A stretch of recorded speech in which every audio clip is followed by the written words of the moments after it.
The cafeteria of Outpost 4 was always loud at evening cycle. Workers argued about fuel shortages, pilots boasted about close calls in the nebula, and engineers laughed over broken machines. But in the far corner, at the same small metal table every day, sat a woman no one dared to approach. Her name was... She was not human. Her presence alone made the lights dim slightly, as if the station itself took a careful breath whenever she entered. Her long silver hair shimmered like cold moonlight, and her skin was pale enough to look almost carved from ice. What frightened people most were her eyes, deep crimson, glowing faintly even in bright rooms. They made her look like someone born in the heart of a dying star. Everyone whispered the same warning. Don't go near her, don't even try. Some claimed she was a vampire. Some said she fed on energy instead of blood. Others believed she carried a curse that drained life accidentally. No one knew the truth, but everyone feared the idea of becoming brave enough to find out. Everyone except a quiet human mechanic who preferred broken machines over crowded rooms. He didn't understand why his gaze always drifted toward her. Maybe it was because she never spoke. Maybe it was because she sat so still, like someone waiting for a train that never arrived. Maybe it was because she didn't look dangerous, she looked lonely. Had never approached her. He barely had the courage to talk to people from his own team. But every time entered the room, he felt something heavy settle on his chest, like he was watching a story unfold from behind a locked door. That evening sat alone at his usual table, pushing a spoon through a bowl of reheated soup. His shift had been long. 2 engine cores short-circuited, and the chief had yelled at him for careless wiring, even though he knew it wasn't his fault. His hands ached. His eyes stung. He just wanted to sit quietly and forget the day. Then she walked in. Her steps were soft, almost floating, and she moved like someone expecting the floor to crumble beneath her. The room fell silent bit by bit. Conversations dropped. Forks froze halfway to mouths. People turned away, pretending not to stare, pretending not to tighten their shoulders. Didn't look away fast enough. His crimson eyes met his. He felt something strange. Not fear, but a sharp jolt of recognition, like he had seen those eyes before in someone drowning quietly inside themselves. Then something even stranger happened. She looked relieved. Blinked, startled, and quickly lowered his gaze to his soup. His hands trembled slightly. He told himself she was just scanning the room. She didn't mean anything by it. But a sudden shift in the air made him raise his head again. Was walking toward him. Straight toward him. The room went completely silent. Even the ventilation hum seemed to pause. His heart hammered and his breath caught in his throat. He had never been the center of attention. Now every terrified pair of eyes in the cafeteria was locked on him, silently screaming, "Don't move, don't talk, don't breathe." But kept coming. Her expression wasn't cold like people described. It was cautious, almost gentle, the way someone approached a wild animal they feared would run away. When she reached his table, she stood still for a moment, her hands clasped tightly in front of her as if unsure whether she was welcome. Opened his mouth, but no sound came out. Without speaking, lowered herself into the seat across from him. Her silver hair fell across her shoulders. Her eyes softened. "I hope I am not disturbing you," she said quietly. Her voice surprised him. It wasn't sharp or chilling. It was soft, careful, like she was learning how to shape warmth into words. Swallowed hard, "And no, you're not." Around them, the entire cafeteria held its breath. No one understood why she had chosen him. Didn't understand it either. But for the first time since she arrived on the station, didn't sit alone. For the first few minutes, neither of them spoke. The cafeteria buzzed around them, but it felt like they were sitting in their own world, separated from every laugh, every shouted order, every clatter of plates. Could feel the tension in his own shoulders, but strangely, he didn't feel fear. He felt curiosity and something heavier he couldn't name. His eyes, still glowing faintly crimson, scanned him slowly. Not in judgment, not in hunger, but with an intensity that made his chest ache. He caught himself squirming, not out of discomfort, but out of the strange intimacy of being seen so fully. He wanted to look away, but couldn't. Something about her gaze was like sunlight on frozen water, painful and beautiful at the same time. Finally, she spoke. Her voice was soft, deliberate, almost musical in its calmness. "You do not fear me." Blinked, unsure how to answer. I don't know, I guess I don't feel afraid." His words stumbled, awkward and raw. "Curious," she said. "That is more dangerous." There was no threat in her tone, only quiet observation. Curiosity can be a knife if not held carefully. He didn't understand. He only nodded, feeling the heat rise in his ears. He wanted to ask why she sat with him, why she chose him when everyone else avoided her. But the words caught in his throat. Shifted slightly, the chair making a soft scrape against the floor. Her hands were delicate, long fingers resting on the metal table. "I watch from afar," she said slowly. "I always watch, but the others, they do not see me as I am, they see only what they fear." Felt a lump in his throat. Somehow he understood. Everyone in the station whispered about her. They called her dangerous, unnatural, impossible. But he had never felt danger from her. He had felt loneliness. Deep, quiet, infinite loneliness. "Why me?" he asked, finally letting the words escape. His crimson eyes softened. "Perhaps because you do not see me the same way they do. You are quiet, yet not empty. You hold space for me without needing to fill it." She paused, her gaze dropping to the table. "I have not spoken to anyone in cycles. I thought perhaps no one could bear my presence." His chest tightened. He had always been careful to avoid trouble, careful to avoid attention, careful to stay invisible. And yet here was someone who chose to cross that invisible line for him. I don't know what to say," he admitted. "You do not need to say anything," she said, almost smiling. Her voice had a strange warmth now, like the faint glow of distant stars. "Sometimes silence speaks louder than words." For a long while they sat together, kept stealing glances at her, noticing small things he had never imagined. The way her silver hair caught the light like flowing mercury. The faint rhythm of her breathing, steady yet fragile. The subtle way her shoulders relaxed, ever so slightly, as if she had been carrying the weight of the universe alone. "I am," she finally said, "and you?" He replied, "I work in maintenance, mostly engines, wires, things that break." She nodded as if understanding far more than the words conveyed. "You repair what is broken," she observed. "It is a rare gift. Most humans only create or destroy, few can fix." Felt an odd warmth at her words. No one ever noticed him. No one ever said his work mattered. And yet here she was, sitting across from him, looking at him with respect, almost awe. "I've never sat with anyone," continued, voice softer now, almost a whisper. "Most run at the sight of me. I wanted to see if your presence could stand beside mine without fear." His heart skipped, and you can," she said, eyes meeting his again. There was no test, no judgment, only quiet truth. "That is why I sit here." His throat felt tight. He wanted to speak, to reach out, to say something important, but he realized he didn't have to. She had already chosen him, already trusted him without demand or condition. And for the first time in cycles, felt seen, fully and without pretense. Around them, the cafeteria returned to its normal chaos, but they remained in their own orbit, a human and a being everyone feared, connected silently by unspoken understanding. In that quiet bond, the station's fear seemed to fade, replaced by something fragile, human, and astonishingly beautiful. It was the beginning of a story neither of them had expected, a story that would test courage, loneliness, and the strange power of simply sitting together. Days passed, and the quiet routine of the station continued, but nothing was the same for. Every time he walked past the cafeteria, he half expected to see gone, vanished into shadow like everyone had warned she would. But she remained, always in the same corner, silent, watching. And sometimes she looked at him. Sometimes she chose to sit at his table again. The curiosity that had first drawn him to her now carried a weight. People around him still whispered, throwing glances that asked, why him? But didn't care. He felt a strange bond growing, fragile as a crystal, yet strong enough to make the constant fear around him seem distant. One evening, after a long shift repairing the station's life support turbines, found already sitting at the table.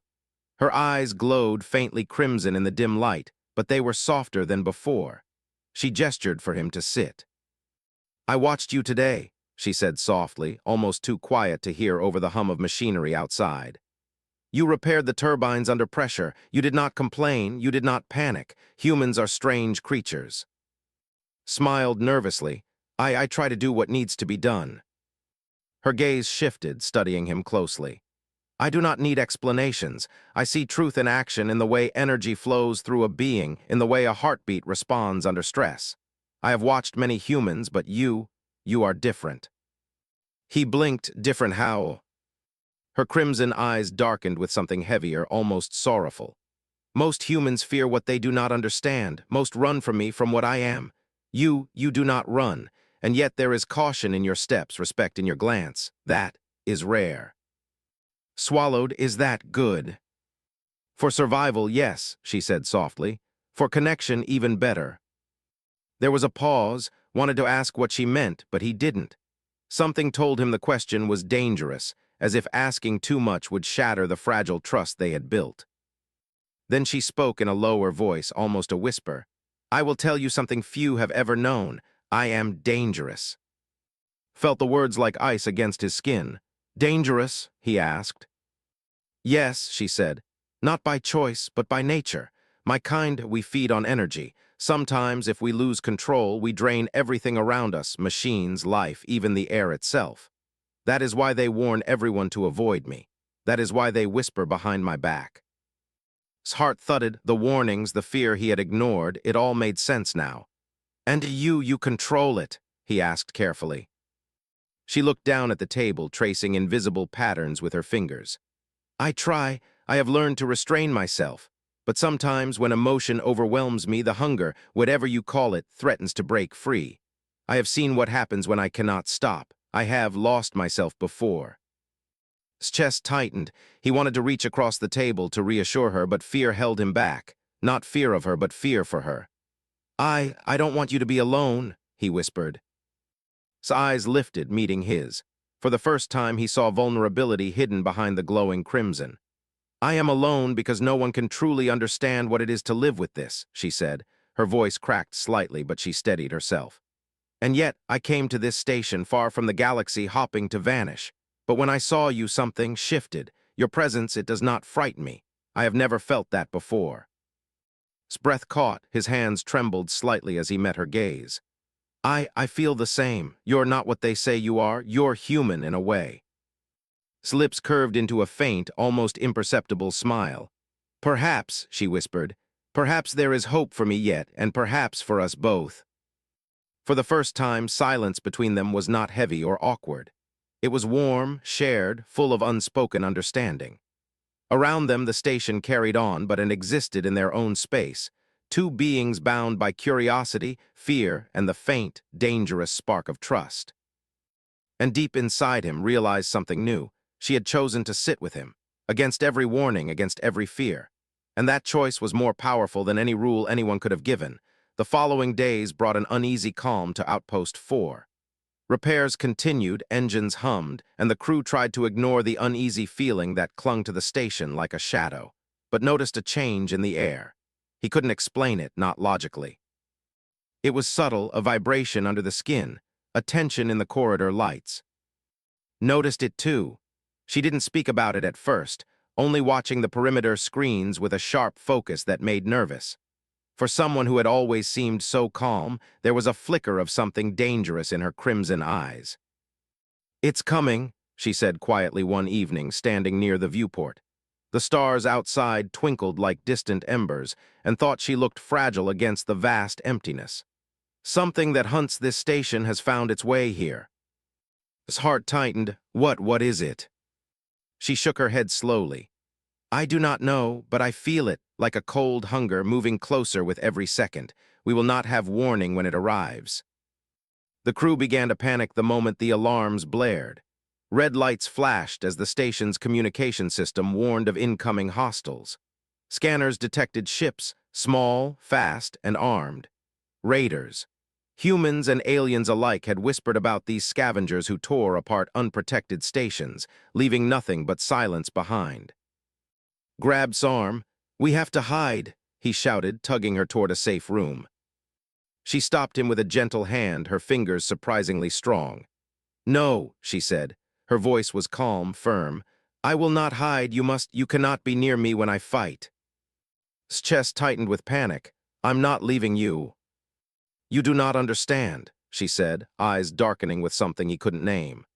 If I release what I am, if I fight, everything near me could be harmed, you could be hurt. He refused to let go, his fingers curled around her wrist. Then we face it together, I trust you. Her crimson eyes softened, and for a fleeting moment thought she might smile.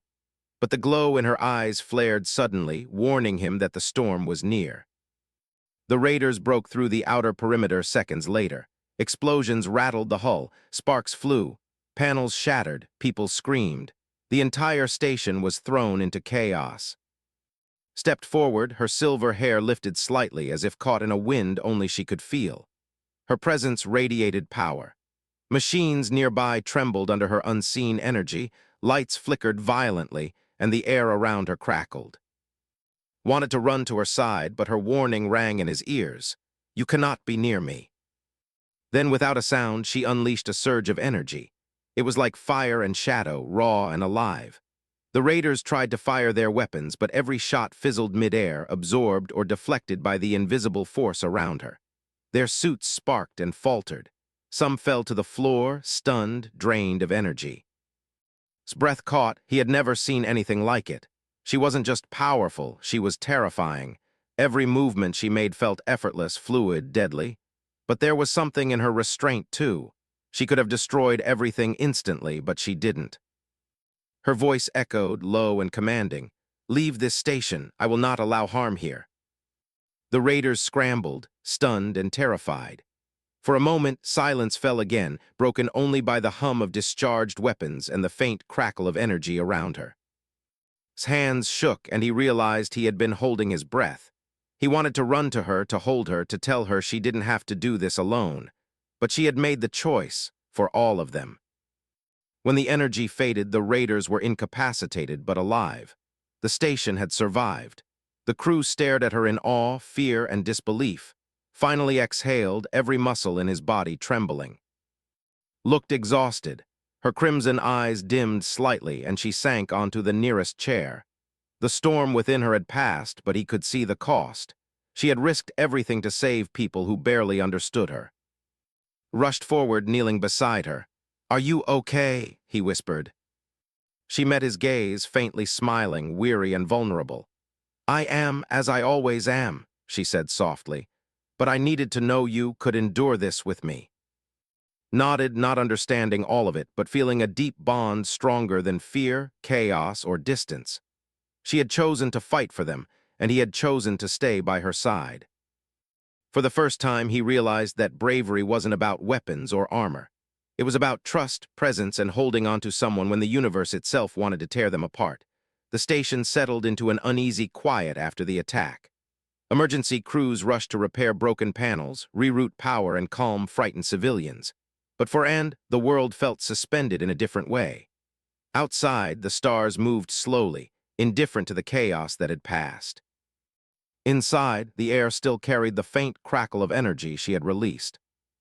Sat alone in the corner of the cafeteria, her silver hair draped over her shoulders, eyes closed. Her breathing was shallow. Every movement she made seemed measured, as if even sitting upright demanded effort. Approached cautiously, unsure if he was intruding. You saved everyone, he whispered, kneeling beside her table. You didn't have to. Her crimson eyes opened slowly, weary and raw. I did not fight for glory, she said quietly. I fought because I could not stand by and watch destruction, but every surge, every release it takes from me. It is not infinite. I lose something each time, and I do not know if it ever returns. His hand hovered over hers. Lose what? He asked gently. Her gaze softened, but it carried a pain that made his chest tighten. Control, calm, peace. Every attack I stop, every life I protect, it drains me. Sometimes I wonder if I am worth this cost, if the hunger inside me will ever forgive me for existing. Swallowed, he had never known someone who carried both immense power and such fragility. He wanted to tell her she was worth more than she realized, but words felt inadequate. Instead, he simply placed his hand over hers, letting her feel his presence. You don't have to carry it alone, he said quietly. You're not alone anymore, not if you don't want to be. Her lips trembled slightly, and for a moment she looked like a human, not a creature of alien legend. I have always been alone, she admitted. Even before this station, even before the galaxy knew my name. People fear what they do not understand, and I fear myself. His throat tightened. He wanted to tell her that fear could be shared, that the weight of being seen, of being feared, could be lightened, but he didn't need words. His presence, steady and real, seemed enough. Then let me be here, he said. Let me sit with you. Even if the universe fears you, I do not. I trust you. Her eyes widened faintly. The crimson glow softened, almost as if relief itself illuminated her. You trust me. Yes, he said simply. Because you chose to protect us even when it hurt you. Because you didn't run even when the whole station expected you to. Because I see you. For a long time, neither spoke. Around them, the station hummed and repaired itself. Outside, stars glimmered coldly. But inside that small corner, two beings who had always been lonely shared a moment that felt timeless. Finally leaned slightly toward him. I never thought anyone would choose to sit with me willingly. Most avoid me, whisper warnings, fear the worst. You do not. That is frightening in its own way. And comforting. Smiled faintly, heart heavy with emotion. I'm not afraid, and I won't run, not from you, not from this, whatever this is between us. She closed her eyes briefly, letting herself relax in a way she hadn't allowed for cycles. Perhaps there is a future for me beyond fear. Perhaps I do not have to be only hunger, only danger. Perhaps I can be something else, if you remain. Squeezed her hand lightly. I will remain, every cycle, every moment. I'm not going anywhere. Her crimson eyes met his again, softer now, filled with a vulnerability that made the galaxy itself seem small and insignificant. For the first time, allowed herself to hope. Hope that trust could exist. Hope that someone could sit with her, not out of duty, not out of fear, but because they chose to. And for hope burned in a different way. Hope that someone feared nothing enough to share their strength, someone dangerous yet fragile, someone the whole galaxy misunderstood. In that quiet corner, amidst the hum of machinery and the faint glow of stars beyond, two lives intersected in a fragile, luminous bond. Neither had words to define it. Neither needed them. For the first time, being together, simply being present, was enough. Rested her hand in his, a small, fragile connection. And in that connection lay more bravery than any starship, any weapon, any battle could ever hold. The station was quiet now, but the silence carried a different tension. Had survived the attack, but her exhaustion was visible in every movement. Her shoulders slumped slightly, her crimson eyes dimmed, and her breath sometimes faltered when she moved too quickly. Had never seen her like this. Strong, yes, but also fragile, fragile enough to break under her own power.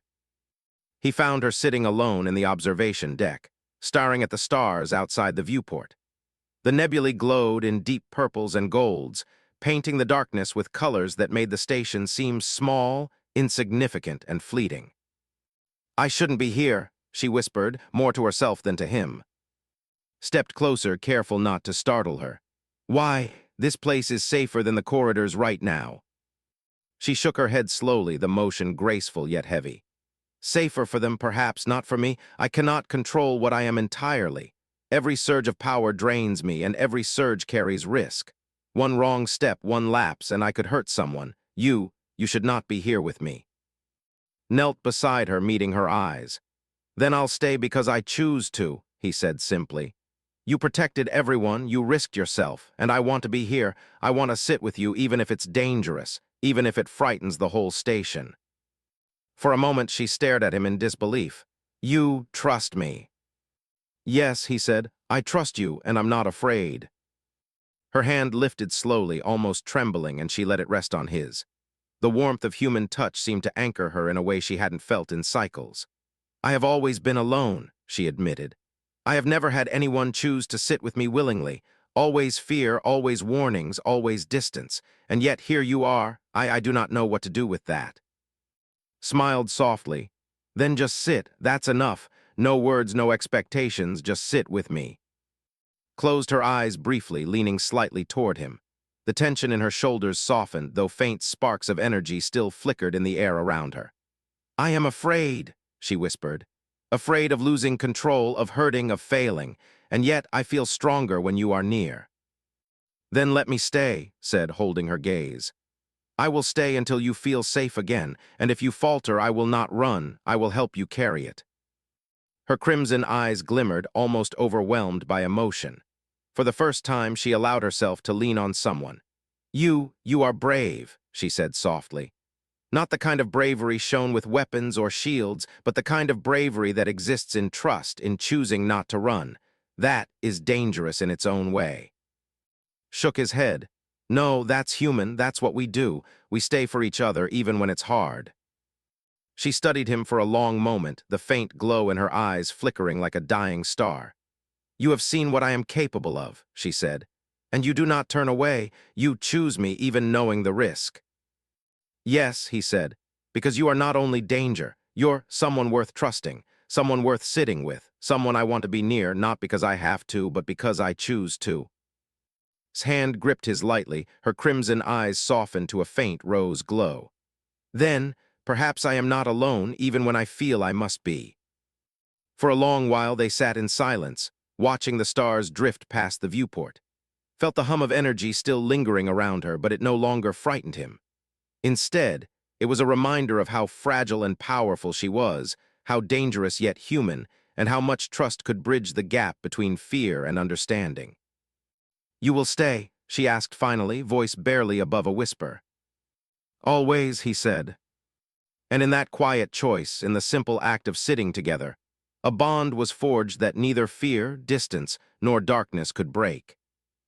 Allowed herself to lean closer, drawing only a thread of his warmth, careful yet real, and realized with a weighty certainty that sometimes courage was not about fighting battles. It was about choosing to remain, side by side, even when the universe demanded fear. The station was calm now, the chaos of the raid a fading memory. Outside, the stars stretched endlessly, indifferent and beautiful, a quiet reminder of the vastness of the universe. But inside, in a small corner of Outpost 4, two lives had changed in ways neither could have predicted. Sat beside at the same table where their bond had begun. The faint crimson glow in her eyes pulsed gently, no longer threatening, only alive. She looked tired more than ever, yet there was a serenity about her that had never seen before. The storm of her power had passed, leaving behind a fragile peace. "You stayed," she whispered softly, almost in disbelief. "I promised," replied, voice steady, heart full, "and I always will." She studied him carefully, the glow in her eyes flickering as she weighed the truth of his words. No one has ever chosen me before. They fear what I am. They warn, they push others away. And yet you," her voice faltered, "you sit with me willingly, you trust me, even now after everything." Reached across the table, taking her hand in both of his. "Because you are not what they say," he said. "You're not a monster. You're someone who's strong enough to protect others and brave enough to let someone be near you. That's not fear, that's courage." His lips trembled into a small, genuine smile. For the first time, she allowed herself to feel something tender, human, and unguarded. "Courage, I never thought it was meant for me." "You're not alone anymore," he said softly. "I'm here not out of duty, not out of fear, because I choose to be." A silence stretched between them, heavy yet comforting. Around them, the station hummed softly, workers repairing what had been broken, unaware of the quiet miracle unfolding in the corner. His fingers laced with his, and she drew a faint thread of his warmth into herself. It was enough, just enough to steady her, to remind her that connection was possible, even for someone like her. "I never believed in hope," she admitted, eyes glimmering like distant stars. "But now maybe it exists. Maybe it can survive even in someone like me." Squeezed her hand gently. "Hope isn't about the universe being fair. It's about choosing to stay, choosing to care, even when it's hard, even when everything says you shouldn't. That's what makes it real." Looked out the viewport, watching the nebula drift across the black sky. Her gaze softened, and a quiet determination settled over her. "I choose to keep living, to control what I am rather than let it control me, and I choose to trust you as I have never trusted anyone." His heart swelled. "And I choose to stay," he said, voice firm. I'll be here for every cycle, every quiet moment, every storm. I won't run. I'll sit with you no matter what comes. She tilted her head slightly, a soft, almost shy gesture, and leaned closer. Then perhaps the stories of fear were never the whole truth. Perhaps someone can see beyond what I am and still care. Perhaps someone can choose me willingly despite the danger. You don't have to imagine it, said with a small smile. I already have. For the first time in cycles, let herself rest. The glow in her eyes softened completely, and a sense of peace settled over her like warm sunlight. Not the kind of sunlight that burns, but the kind that heals. She had chosen to fight, to protect, to survive, and now she had chosen to accept connection without fear. And realized, as he held her hand and watched her settle into the quiet calm, that humanity's strength wasn't measured in weapons, shields, or battles won. It was measured in trust, in compassion, and in the courage to remain, even when the universe demanded fear. Outside, stars continued their silent drift across the galaxy. Inside, a human and an alien vampire woman, feared, powerful, fragile, sat together. They were no longer defined by fear or warnings, by danger or distance. They were defined by choice. And in that choice, in the simple act of sitting together, they found something stronger than fear, more lasting than power, and more beautiful than the stars themselves. They had chosen each other. And that was enough.